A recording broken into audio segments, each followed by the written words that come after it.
একে এত বড় সাপ আমাদের পিকনিকের মধ্যে চলে এলো, তাহলে পিকনিকটা কি আর হলো না?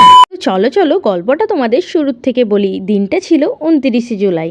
আমাদের একটা ছোট্ট প্ল্যান ছিল বাড়িতেই পিকনিক করা, তারই মধ্যে বাড়িতে চলে এলো এত বড় সাপ।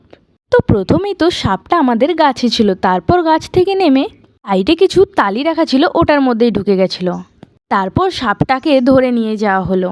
সাপটা ধরে নিয়ে যাওয়ার পর আবার আমাদের শুরু হয়ে গেল পিকনিকের প্রস্তুতি। তো পিকনিকে ছিলাম আমরা ওই 2-3 জন মতো। তো এখানে চলছে আমাদের ঘুগনি রান্নার প্রস্তুতি। তো বাড়িতেই এই ছোট্ট করে পিকনিকের প্ল্যানটা আমাদের 2-3 ঘন্টা আগেই হয়েছিল। আর তোমাদের সাথে গল্প করতে করতে এখানে তো আমাদের ঘুগনি পরোটা একদম কমপ্লিট। দোকানে তো আমরা সবাই কিনে খাই, এরকম বাড়িতে বানিয়ে খাওয়ার মজাটাই আলাদা। তো আমরা চাইলে এগুলো দোকান থেকেই নিয়ে চলে আসতে পারতাম। তো তোমাদেরকে তো বলেছি শ্রাবণ মাসটা আমাদের নিরামিষ চলছে। তো চলো আজ একটু ভিডিওটা অন্যভাবে শেষ করি।